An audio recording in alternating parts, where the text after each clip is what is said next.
শক্তিশালী শারীরিক গঠন কিভাবে পাওয়া যায়? শক্তিশালী পা কিভাবে বানাবেন? শক্তিশালী ব্রেন কিভাবে বানাবেন? শক্ত হাত কিভাবে তৈরি করবেন? আপনার স্ট্যামিনা কিভাবে বাড়াবেন? এই সব কিছু কিভাবে অর্জন করা যায়? আপনারাই বলুন। এক্সারসাইজ, সঠিক খাওয়া, অঙ্কে আরও ভালো কিভাবে করবেন? অনুশীলন, খেলাধুলায় আরও ভালো কিভাবে করতে পারবেন? আরও খেলতে হবে, আরও শিখতে হবে, অনুশীলন করতে হবে। কিন্তু মজার কথা হলো আপনার পা কিন্তু আগে থেকেই আছে, শুধু যথেষ্ট শক্ত না এই আর কি। কিন্তু আছে তো, বেশি শক্তিশালী না এই যা, কিন্তু পা আছে। এমন না যে আপনার পা বানিয়ে নিতে হবে আগে, তাই না? আপনাকে শুধু পায়ের ব্যবহার বাড়াতে হবে, দৌড়াতে হবে। যত দৌড়াবেন ততই শক্ত হবে, ততই স্ট্যামিনা বাড়বে। আপনার ফুসফুস তো আগে থেকেই আছে, কিন্তু ধারণ ক্ষমতা যথেষ্ট নেই। ট্রেডমিলে 3 মিনিট দৌড়ানোর পরেই তাই না? এমন না যে ফুসফুস নেই, আপনার তো আছে, কিন্তু যথেষ্ট ব্যায়াম করেননি বলে কি হয়নি? শক্তিশালী হয়নি। তাহলে কোরআনের যুক্তিটা হবে আপনার মধ্যে ইতিমধ্যেই কিছু হিকমা আছে, কিন্তু সেটাকে কি করেননি? শক্তিশালী করেননি, সেটাকে সেভাবে ব্যবহার করেননি, অ্যাক্টিভেট করেননি, প্রয়োগ করেননি। আল্লাহ যা দেন সেটার যথাযথ ব্যবহার না করলে দুর্বল হয়ে যায়। আল্লাহ আমাকে চোখ দিয়েছেন, একটি চোখ টেপ মেরে বন্ধ করে রাখি 6 মাস, গ্যারান্টি দিয়ে বলতে পারি সেই চোখটি অন্ধ হয়ে যাবে। ব্যবহার না করলে হারাবেন। যেসব রোগী কোমাতে পড়ে থাকে 6 মাস বা বছর যাবৎ, সুস্থ হবার পর দাঁড়াতে পারে না, কারণ মাসল অ্যাট্রফি হয়ে গেছে, পেশিগুলোর ব্যবহার করা হয়নি। তাই আল্লাহ আমার ভেতরে কিছু একটা দিয়েছেন, ভালো সিদ্ধান্ত নেবার ক্ষমতা দিয়েছেন, আমাকে আগে থেকেই দিয়েছেন, কিন্তু সেটার ব্যবহার আমি করছি না। আর যত কম ব্যবহার করব সেই ক্ষমতা ততই দুর্বল হতে থাকবে। এভাবে চললে একসময় নিজেকে বলে বসবো আমার তো সেই সক্ষমতাই নেই, আমি তো এটা করতেই পারি না। আর ইদানিংকালে সবচাইতে ভয়ানক বেদনাদায়ক উদাহরণ যা আমি দেখি তা হলো তরুণ যুবকেরা আমার কাছে এসে বলছে, উস্তাদ কিছু একটা বলে আমাকে অনুপ্রাণিত করুন। 3 ঘন্টা লেকচার দিলাম, এরপর একজন এসে বলছে, উস্তাদ আমাকে মোটিভেট করে কিছু বলুন না দয়া করে। এতক্ষণ তাহলে আমি কি করছিলাম? পাকোড়া বানাচ্ছিলাম? এগুলো কি করছিলাম আমি তাহলে? কিন্তু এরপর নিজে নিজেকে প্রশ্ন করলাম, যখন ওরা বলে যে আমাদের মোটিভেট করুন বা আমার মোটিভেশন দরকার, প্লিজ কিছু বলে আমাদেরকে অনুপ্রাণিত করুন, এরপর দেখুন এই যে এখন তো ইসলামিক মানে ইদানিংকালে মানুষ কিভাবে ইসলামকে গ্রহণ করছে, কিভাবে আমরা ইসলাম শিখছি 30 সেকেন্ডে টিকটক মোটিভেশন দেখে, তাই না? বলুন আসলেই কিনা? মুফতি মেঘ কিছু একটা বলবেন বা আমি কিছু বলবো বা আরেকজন কিছু একটা বললো আর আপনি মোটিভেটেড হয়ে গেলাম, এমনটাই না? এরপর আবার ডিমোটিভেটেড হয়ে যায়, আমার আবার মোটিভেশন লাগবে। জানেন এসব কি? এই সবই আসলে হিকমতের স্বল্পতা। কেন বলছি এটা হিকমত স্বল্পতা? এর অর্থ হলো আমার নিজের ভেতরেই কোনো প্রকারের অনুপ্রেরণা নেই, যেন আমার ভেতর দৃঢ় ইচ্ছাশক্তির সক্ষমতাই নেই। অন্য কাউকে সেই ইচ্ছাশক্তি দিয়ে আমাকে ধাক্কাতে হবে। অন্য কেউ এমন না করলে আমি নিজে আগাতে অক্ষম। আমার অন্য কারো অনুপ্রেরণা দরকার, অন্য কারো আমাকে ধাক্কানো দরকার। আমি নিজে নিজে ভাবলাম যে আল্লাহ যখন কোরআনে আসহাবুল কাহাফদের কথা বলেন, গুহার ভেতরকার সেই যুবকদের কথা বলেন, তাদের অনুপ্রেরণা কে ছিল? কে অনুপ্রেরণা দিয়েছিল? কি বলেছিল সে? আরে আজকে আমার সেই খারাপ লাগছে। কেউ ভালো কাউকে চেনো? দাঁড়াও পাহাড়ে উঠতে উঠতে দেখি টিকটকে কোনো মোটিভেশনাল ভিডিও পাই কিনা। পাহাড় বেশি উচ্চ তো এজন্য। তাদেরকে কি মোটিভেট করেছিল? তাদের ভেতরেই শক্তিশালী এমন কিছু ছিল যা দিয়ে পুরো সমাজকে তারা চ্যালেঞ্জ করেছিল, সেই তরুণ বয়সেই, তাই না? বলুন। এমন না যে আসমান থেকে কিছু একটা নেমে এসেছিল বা তারা নবী হয়ে গিয়েছিলেন। তারা তো শুধু সাধারণ কিছু তরুণ ছিলেন, একদম সাধারণ যুবক, কিন্তু তারা মোটিভেটেড ছিলেন। মোট কথা আমি যা বলতে চাচ্ছি তা হলো কোরআনে শক্তিশালী যে কথা বলা হচ্ছে তা হলো মৌলিক হিকমা, মৌলিক জ্ঞান, মৌলিক ভদ্রতা, সঠিক কাজ করার ক্ষমতা। এই সবই আপনার মধ্যেই আছে, আগে থেকেই আছে।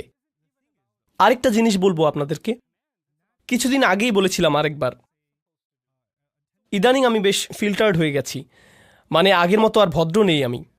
এটা কাজেই লাগছে বেশি। এমন না যে আমি অভদ্র, মানে সরাসরি বলি আর কি।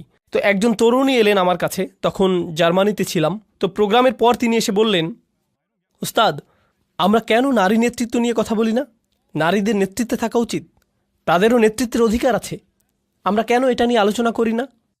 আমি তাকে বললাম, তুমি আমার মেয়ের বয়সী, তাই আমি তোমার সাথে আমার মেয়ের মতো করেই কথা বলবো, ঠিক আছে? সে বলল, হ্যাঁ ঠিক আছে। তখন আমি বললাম, তুমি নিশ্চিত তো কোনো সমস্যা নেই? আমি কিন্তু নিজের মেয়েকে যেভাবে বলি সেভাবে বলবো। সে বলল, হ্যাঁ বলুন। তো আমি বললাম, আচ্ছা, আমি পুরো পৃথিবীতে এমন মহিলাদের চিনি যারা নিজেরা নেতৃত্বে আছেন। আমি $multi-million কোম্পানি চালাই এমন মহিলাদেরও চিনি। 10,000 কর্মচারী আছে এমন মহিলাকেও চিনি। এমন মহিলাকেও চিনি যিনি বিশ্বজুড়ে শত হাজার মানুষের খাবারের ব্যবস্থা করেন। হাসপাতাল চালান এমন মহিলা চিনি। সরকারে আছেন এমন মহিলাদেরও চিনি। বিশ্বে এমন এমন মহিলাদের আমি চিনি। আর জানো তাদের সবার মধ্যে কমন বিষয়টি কি? তারা কখনোই নেতৃত্ব নিয়ে কথা বলেন না, শুধু কাজ করে যান। তো এখন এই উপদেশ সমস্ত পুরুষ মহিলাদের প্রতি, আপনি কিছু বলতে চান নাকি কিছু করতে চান? যত বেশি বলেন আপনাদের জন্য নেতৃত্ব কত গুরুত্বপূর্ণ সেটা নিয়ে যদি শুধু কথা বলে যেতে থাকেন, তবে 10 বছর পরও এটা নিয়ে কথাই বলতে থাকবেন, যতক্ষণ না পর্যন্ত আপনি খুঁজে বের করে নিচ্ছেন যে কিসের নেতৃত্ব দিতে চান। অন্য কেউ এসে দরজা মেলে ধরবে আর আপনি হেঁটে চলে যাবেন, এমনটা ভাবলে হবে না। আপনার সামনে যদি পাহাড় থাকে, কোনো রাস্তা না থাকে, বেয়ে ওঠা শিখে নিন। এটাই হচ্ছে নেতৃত্ব, বাধা অতিক্রম করা। আপনার সামনে দেয়াল আছে কি নাই পাত্তা দেবেন না, হয় মাটি খুঁড়ুন নইলে বেয়ে উঠুন, এভাবে এগুতে থাকেন। এই মানসিকতা যে কেউই সাহায্য করতে আসবে না, আপনার মধ্যেই সক্ষমতা আছে, আপনার মাঝেই আছে। তো আমাদের শক্তিমত্তার নতুন মানসিকতা তৈরি হবে। আচ্ছা, এই যে হিকমার ধারণা নিয়ে বলছিলাম, আপনাদের বলেছিলাম যে হিকমা এসেছে হুকুম থেকে, অর্থ হলো চোয়াল, মনে আছে? মানে কারো হিকমা আছে মানে তার প্রবল ইচ্ছা শক্তি আছে, তার ইচ্ছে শক্তিশালী। কোনো বিষয়ে সিদ্ধান্ত নিয়ে ফেললে সেটাই চূড়ান্ত। এখন কিভাবে হিকমার স্বল্পতা আমাদের ক্ষতি করছে, হারিয়ে দিয়েছে কিভাবে, সেটার একটা উদাহরণ দিই। তা হলো মানুষ নিজের উদ্দেশ্যকে বারবার সন্দেহ করে। উস্তাদ, আমি নামাজ পড়ি, কিন্তু আসলেই আল্লাহর জন্য নামাজ পড়ি কিনা সন্দেহ হচ্ছে। কেন এত সন্দেহ? জানি না আসলে। এই যে আমাদের নিয়তে সমস্যা হতে পারে। আপনাদের নিয়ত এত দুর্বল কেন? আপনাদের নিয়তে কি সমস্যা? এখানে কেন এসেছেন? আসলে আমি তো কিছু শিখতে এসেছি, কিন্তু এখানে এসে আনন্দও পেয়েছি, হেসেছি। এখন আমি কি এখানে কৌতুক উপভোগ করতে এসেছি নাকি আল্লাহর জন্য এসেছি? আমি কি আল্লাহর জন্য হেসেছিলাম নাকি হাসির কৌতুক করেছিলেন শুধুমাত্র এজন্যই মজা পেয়ে হেসেছি? তাই জানি না নিয়ত নষ্ট হলো নাকি। আরে ভাই চুপ, নিজেকে আর নির্যাতন করবেন না, ইচ্ছে শক্তিটা একটু বাড়ান। কি করছেন সেটা নিয়ে স্পষ্ট আছেন তো? একবার নিজের কাছে স্পষ্ট হলে বারবার সন্দেহ করা বাদ দিন। ইসলামে আমরা এভাবে ওসিডি ডেভেলপ করে ফেলেছি, সারাক্ষণ নিজের নিয়ত বিশুদ্ধ আছে কিনা তা নিয়ে সন্দেহ করি। তাছাড়া শুনে রাখুন, নিয়ত বিশুদ্ধ না হলে সেটা আপনি টের পাবেন, খুব ভালো করেই টের পাবেন। বারবার নিজেকে প্রশ্ন করতে হবে না, নিয়ত ঠিক আছে তো? এমন করা লাগবে না আপনার, নিজেই বুঝে যাবেন। বুঝতে পারবেন কোনো একটা সমস্যা হয়েছে। আপনি বুঝবেন যে মূল্যহীন জিনিসের পেছনে ছুটছেন, অন্যের বাহবা খুঁজছেন, মানুষের অ্যাটেনশন খুঁজে বেড়াচ্ছেন, মর্যাদার পেছনে ঘুরছেন। আপনি বুঝতে পারবেন, নিজে নিজেই বুঝবেন। তো যাই হোক, আজকের আলোচনা শেষ করি। তো আমরা দুজন মানুষ নিয়ে কথা বলবো, একজন হলেন নবী আর একজন নবী নন, কিন্তু দুজনের মধ্যে একটা জিনিস মিল আছে, আপনাদেরকে সেটা দেখাবো। কারণ এখন হতে আমরা শুধু তাত্ত্বিক হিকমার কথা বলবো না, বরং কোরআনের কোথায় কোথায় হিকমার কথা আছে সেগুলো দেখব। তো সর্বপ্রথম আমরা দেখব দাউদ আলাইহিসসালামের ঘটনাতে। কোরআনের এখানে আপনারা পাবেন, আপনাদের অনেকের ফোনেই কোরআন অ্যাপ আছে, সেখানে খুলে দেখতে পারেন ইনশাআল্লাহ। আমিও খুলছি, এখান থেকেই আপনাদের সাথে পড়ছি, ঠিক আছে? তো এটা হলো সূরা নাম্বার 38 সদ, আয়াত নাম্বার 17। আচ্ছা, উসবির আলামা ইয়াকুলুন আযকুর আবদানা দাউদ জাল আইদ ইন্নাহু আওয়াব। এখানে বলছে ধৈর্য ধরুন।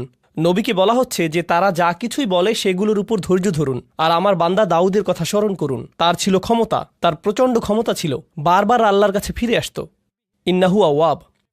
ইন্না সাখারনাল জিবালা মাআহু, আমি তার জন্য পাহাড় পর্বতসমূহকে বশীভূত করেছিলাম। ইউসাব্বিহনা বিল আশিয়ি ওয়াল ইশরাক, তারা আল্লাহর গুণগান করত, মানে পর্বতরাও তার সাথে রাত আর দিনের বেলা আল্লাহর প্রশংসা করত। অত্তৈরা মাহশুরত, আর পাখিরাও তার চারপাশে ভিড় জমাত। কুল্লুল্লাহু আওয়াব, তারা বারবার তার কাছে ফিরে আসত। ওয়াশাদাদনা মুলকাহু, এই জায়গাটাতে আমাদের আলোচনার বিষয়বস্তু। আর আমি তাকে দিয়েছিলাম, তার রাজত্ব শক্তিশালী করেছিলাম। ও আতাইনাহুল হিকমা, আর তাকে দিয়েছিলাম হিকমত। যেহেতু আমাদের আলোচনাটাই হলো হিকমতের, তাই না? আল্লাহ বলছেন আমি তাকে শক্তিশালী করেছিলাম, তার রাজত্বকে, আর তাকে দিয়েছিলাম হিকমা অফাসলাল খিতাব, আর তাকে দিয়েছিলাম সিদ্ধান্তমূলক বক্তব্য, শক্তিশালী বাগ্মিতা।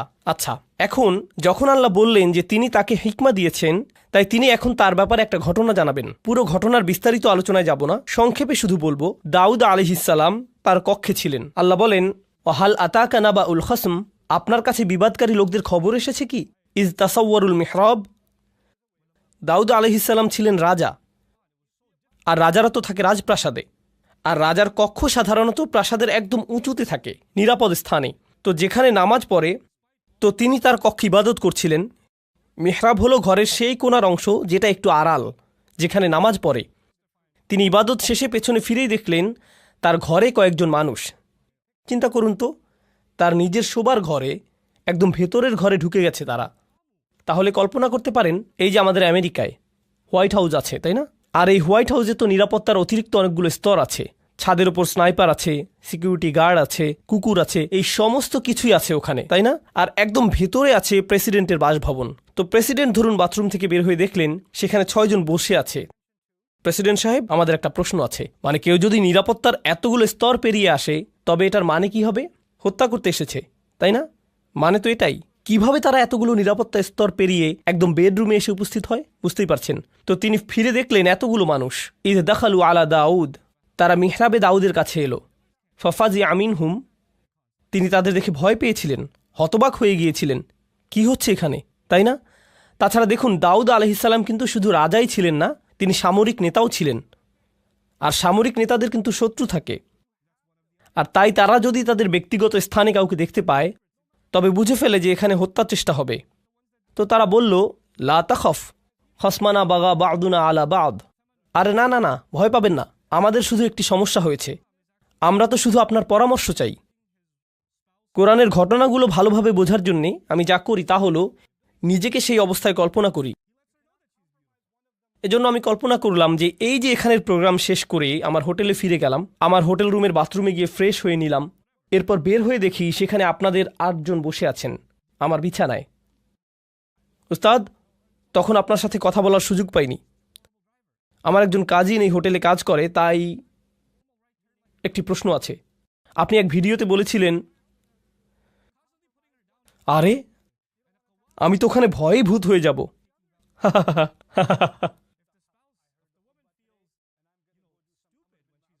বুঝতে পারছেন কিরকম ভয়ের পরিস্থিতি হবে সেটা? আর সেই অবস্থায় আমি কি ভাবছি, আপনাদের উত্তর দেব নাকি রুম থেকে বের করে দেব, পুলিশ ডাকবো নাকি নিজে দৌড়ে পালাবো। আমার মাথায় যেই জিনিসটি কখনই আসবে না তা হলো, আরে আরে আরামে বসুন, হ্যাঁ সুন্দর, নিজের ঘর মনে করেই বসুন না আপনারা, কোনো সমস্যা নেই। কি খাবেন, চা নাকি কফি? হ্যাঁ ওখানে বসুন, জুতো ওখানে, হ্যাঁ সুন্দর। অলা তুস্তিত ওয়াউহদিনা ইলা সাওয়া আস-সিরাত। তো তারা বলল, আপনি কি আমাদের মধ্যে বিচার করে দেবেন? ভুল উত্তর দেবেন না কিন্তু, এমনটাই তারা বলল। লা তুস্তিত, আজে বাজে উত্তর দেবেন না। এরপর বলল, আমাদের সঠিক পথ দেখান। ইনি হলো আমার ভাই, তার 99টি ভেড়া আছে, আমার আছে একটি। ফাকল আকফিলনিহা, আর সে বলছে তোমার ভেড়াটিও আমাকে দিয়ে দাও। ও আজ্জানি ফিল খিতব, আর সে আমার সাথে চিৎকার চেঁচামেচি করে, ভয় দেখায়, ধমকিয়ে কথা বলে। আজ্জা মানে কারো উপরে ক্ষমতা থাকা, মানে সে নিজের ক্ষমতা প্রয়োগ করে। 99টি ভেড়া মানে সে বেশি ধনী, মানে তার বেশি চাকর বাকর আছে, প্রভাব প্রতিপত্তি আছে। সেই প্রভাব খাটিয়ে সে আমার সাথে বাজে ব্যবহার করে, বলে তোমার ভেড়া দিয়ে দাও। আরে দাও না, কি করবে তুমি ওটা দিয়ে? ভেড়ার ব্যবসা করতে জানলে তোমার শুধু একটি থাকতো না, বুঝতে পারছো? তাই আমাকে দিয়ে দাও, সেটাই ভালো হবে। সে এভাবেই আমাকে ধমকাধমকি করে। ওটা বাদ দেন, আপনাদের এটার নতুন ভার্সন বোঝাচ্ছি। কারণ কিছুদিন আগে আমি পাকিস্তান থেকে এসেছি, সেখানে এমন দেখেছি কিছু মানুষ আছে যে বড় বড় হাউজিং কমপ্লেক্স তৈরি করে, তাই না? হাউজিং কমিউনিটি, অ্যাপার্টমেন্ট কমপ্লেক্স ইত্যাদি, মানে ডিএইচএ, ডিওএইচএস এরকম আর কি। তারা দেখা যায় 5,000 বাড়ি বানাবে। এসব কমিউনিটির বড় দেয়াল থাকবে, বড় গেট থাকবে, অনেক সিকিউরিটি গার্ড থাকবে। আপনি এর বাইরে থাকেন, তার মানে কি? রাস্তায় গেলে সাইকেল ওদিকে যায়, রিক্সা ওদিকে যায়, বাস চলে যায় ওদিক দিয়ে, ট্রাক আরেক দিক দিয়ে। বাহিরের হাইওয়ে এমনই তো, তাই না? মানে সত্যি সত্যি ফ্রিওয়ে। ঠিক এই শব্দের প্রকৃত অর্থ আমি এখানে বুঝেছিলাম, একদম ফ্রি, যেভাবে ইচ্ছা যাও, ফ্রিওয়ে।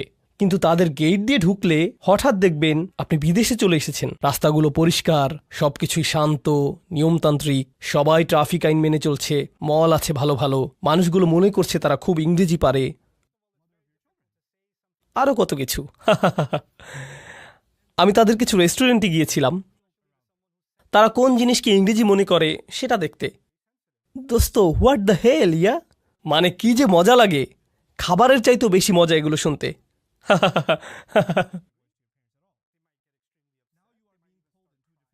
আচ্ছা, তো কোরআনে ফিরে যাই। তো তারা যা করে তা হলো এসব হাউজিং সোসাইটি বানায়, কিন্তু তার মধ্যখানে একজন থাকে খুবই পুরনো জীর্ণ শীর্ণ একটা বাসা নিয়ে। সে এটা বিক্রি করবেই না, তার জমি বিক্রি করার কোনো ইচ্ছেই নেই। তারা তখন কি করে জানেন? তার আশেপাশে সমস্ত জায়গায় বিল্ডিং তুলে দেয়, এমনকি ঘর থেকেও বেরোতে পারে না, কোনো রাস্তা নেই, কিছুই না, ঢুকতেও পারে না। তার একটাই পথ থাকে, বিক্রি করে দেয়া। কারণ তারা ওখানে পুরো জায়গা নিয়ে একটি শপিং মল বানাবে। মানে কিছু মানুষ থাকে খুবই ক্ষমতাধর, অনেক টাকা তাদের, আবার কেউ কেউ থাকে তাদের কিছু সম্পদ আছে তবে কোনো ক্ষমতা নেই। একজনের ৯৯টা আছে আর অন্যজনের কি একটি। যার ৯৯টা আছে সে একজনওয়ালার উপর খবরদারি করে। সেটা পাকিস্তানে হয়, আমেরিকাতেও হবে, অস্ট্রেলিয়াতে হয়, বাংলাদেশে, জার্মানিতে হয়, পুরো পৃথিবীতেই এমন হয়, ঠিক না? কখনো সরকারও জনগণের সাথে এমন করে, তাই না? বিজনেস পার্টনার অন্য বিজনেস পার্টনারের সাথে করে, বড় ব্যবসা প্রতিষ্ঠানগুলো ছোট প্রতিষ্ঠানের সাথে করে, সব সময়ই হয়। এখন দাউদ আলাইহিসসালামের কথাগুলো শুনুন, এরপর আসলে আমি কথায় আসছি। এখন দাউদ আলাইহিসসালামের কথাগুলো শুনুন, এরপর আসল কথায় আসছি। দাউদ আলাইহিসসালাম বলছেন, আমি শুধুমাত্র আমাদের আলোচনার সাথে সম্পর্কিত অংশটি বলছি। ওয়া ইন্না কাসীরাম মিনাল খুলাতা লা ইয়াবগি বা'দুহুম আলা বা'দ। মূলত ব্যবসায়ী সম্পর্কে জড়িত আছে এমন বহু সংখ্যক মানুষ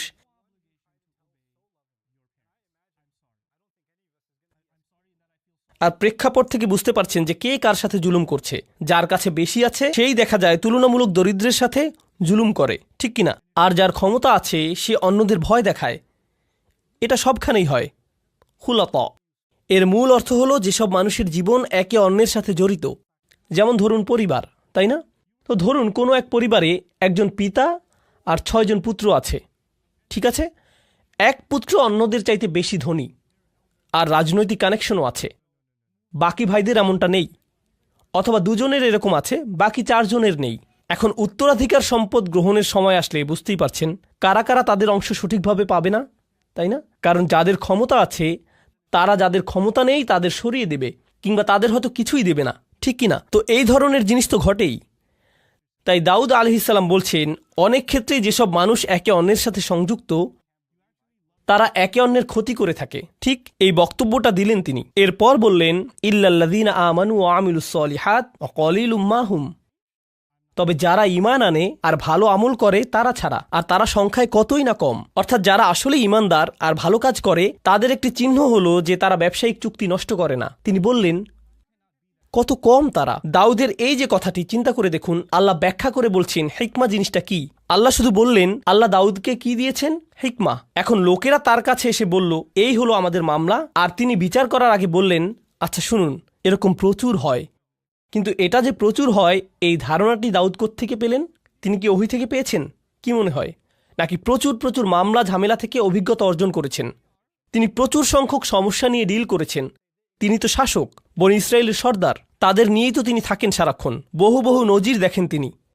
আপনারা জানেন, আমার জীবনের সবচাইতে গভীর আর সূক্ষ্ম আলোচনা হয়েছে মিলিটারি জেনারেল, বিচারক আর আইনজীবীদের সাথেই। এসব লোক থেকে আপনি অনেক শিখতে পারবেন। যেমন তাদের জিজ্ঞেস করলাম, তো আপনি এই বেঞ্চে ৫০ বছর যাবৎ কাজ করে কি শিখেছেন?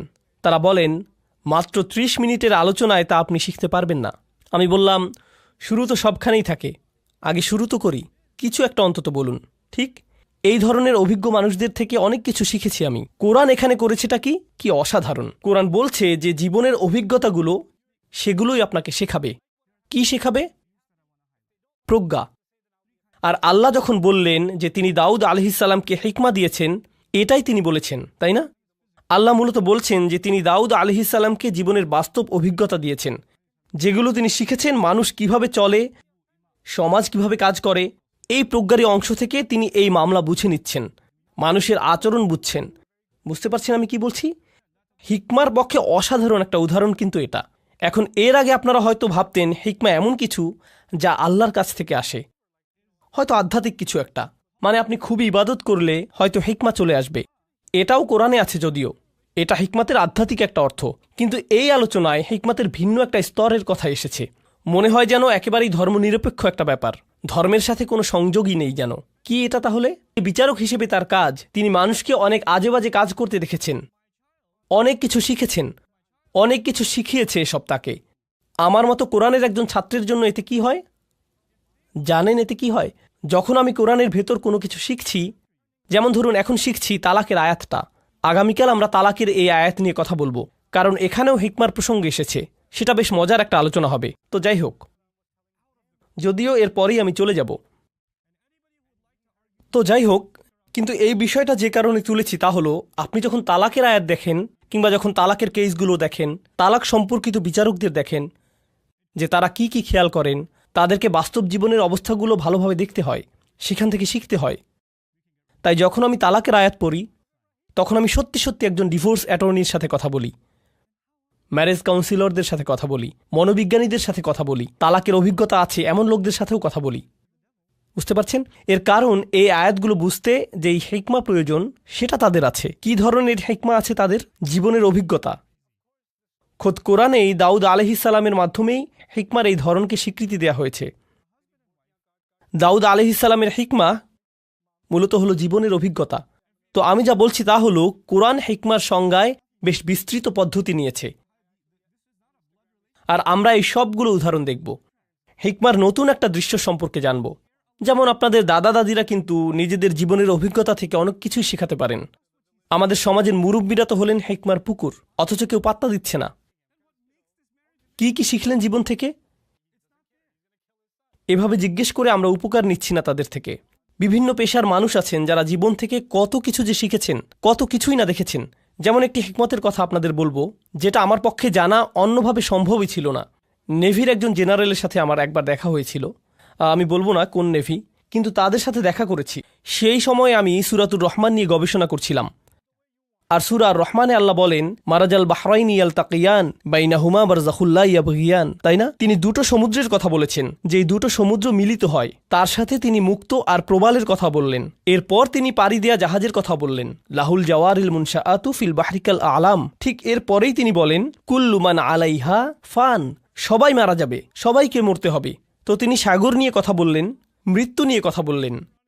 আমি সবসময় ভাবতাম যে এখানে সাগর আর মৃত্যুর মধ্যে নিশ্চয়ই কোনো সংযোগ আছে। তাহলে যে সাগরেই জীবন পার করেছে তাকে জিজ্ঞেস করার চাইতে ভালো আর কি হবে? তাই আমি সেই জেনারেলকে জিজ্ঞেস করলাম, আপনি তো পুরোটা জীবন সাগরে পার করেছেন, এই আয়াত সম্পর্কে বলুন তো, এটা পড়লে আপনার কি মনে হয়? তিনি বললেন, শুনুন, যখন জাহাজ ডকইয়ার্ড ছেড়ে যায়, সেই নাবিক যখন জাহাজের ডেকে থাকে, তখন এমন একটা দিনও যায় না যে সে ঘুমোতে যাবার পূর্বে বা ঘুম থেকে উঠে প্রথমেই মৃত্যুর কথা মনে করে না। কারণ আপনি হয়তো ভাবছেন আশেপাশে পানি, কিন্তু সে সারাক্ষণই মৃত্যুই দেখতে পাচ্ছে।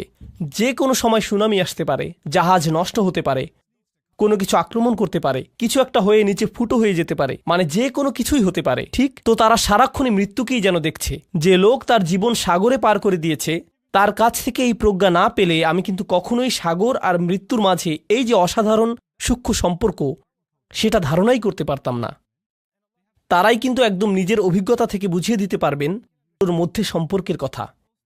এই গুরুত্বপূর্ণ জিনিসটাই আমি চাচ্ছিলাম আজকে আপনাদেরকে বোঝাতে।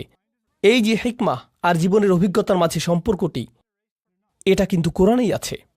পরের ঘটনাটি হয়তো বলার সময়ই পাবো না আজকে। আচ্ছা, তবুও একদম সংক্ষেপে বলি। এই দ্বিতীয় ঘটনাটি হলো আধ্যাত্মিক প্রজ্ঞা সম্পর্কিত, জীবনের অভিজ্ঞতা প্রসূত প্রজ্ঞা নয়। কি সম্পর্কিত?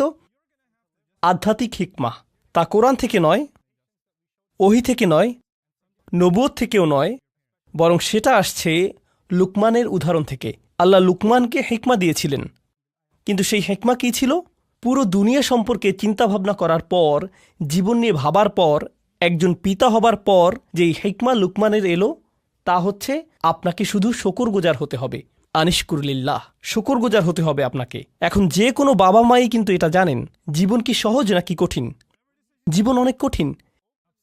জীবনের প্রত্যেক ধাপই নিজস্ব এক কাঠিন্য নিয়ে আসে। সন্তান প্রতিপালন আরেক ধরনের কঠিন কাজ। বাচ্চাদের যখন বয়স বাড়ে, তাদের প্রত্যেক বয়সে জীবন নতুন নতুন জটিলতা নিয়ে হাজির হয়। আপনি ভাবছেন এখনই সবচাইতে কঠিন ধাপ, কিন্তু পরের বছর ভাবেন, আরে এই বছর তো আরো অনেক কঠিন। আপনি যখন ডায়পার বদলাচ্ছেন, তখন বলেন, হায় আল্লাহ, এই বাচ্চা এত ডায়পার কিভাবে নষ্ট করে, তাই না? কবে শেষ হবে এই কষ্ট? এই পিতামাতাই যারা একটা সময়ে ঘুমের অভাবে মরেই যাচ্ছিল, 2 ঘন্টা পর পর উঠতে হচ্ছে, ঢেকুর তুলে দিতে হচ্ছে, ন্যাপি পরিষ্কার করতে হচ্ছে, আরও কত কি। ১৯ বছর পর তারাই আবার বলেন, যখন তোর ডায়াপার পরিষ্কার করতাম সেই সময়টা মিস করি,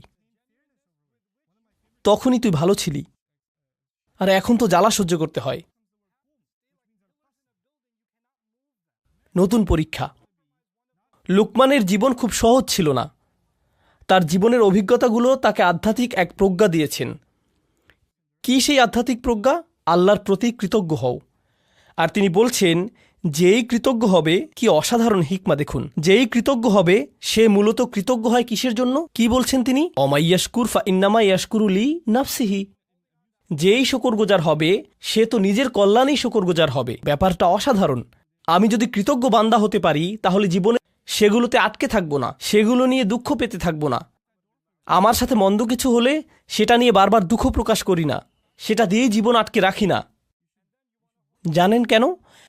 কারণ আমি এর বদলে কি ধরেছি? কৃতজ্ঞতা।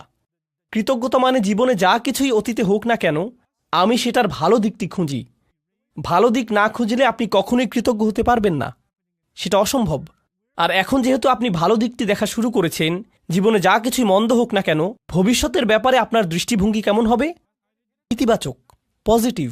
কিন্তু নিজের জীবনের অতীতে ফিরে তাকালে, পেছনে ফিরে তাকালে যদি কখনো ভাবেন কত ভয়ানক ঘটনা ঘটেছে, কত কষ্ট পেয়েছেন, অনেক কঠিন ছিল ঠিকই, কিন্তু যদি সেটা নিয়েই পড়ে থাকেন, তাহলে কি ধরনের মানসিকতা গড়ে উঠবে? আমার সাথে এত খারাপ হলো, আর তো জীবনে কখনোই ভালো কিছু হবে না। আমার সাথে শুধু খারাপই হয়, সারাক্ষণ আমি বিপদে পড়তে থাকি, শুধু আমার সাথেই কেন এমন হয়? মনোভাব এভাবেই বদলে যায়। কারণ শকর নেই যে। কারণ যদি আপনার মাঝে শকর থাকতো, তবে কৃতজ্ঞতা বোধও থাকতো। শকরগুজারি সবার আগে নিজের উপকার করে। অমাই ইয়াশকুর ফা ইন্নামা ইয়াশকুরু লিনাফসিহি। কি অসাধারণ একটি হিকমত বলুন।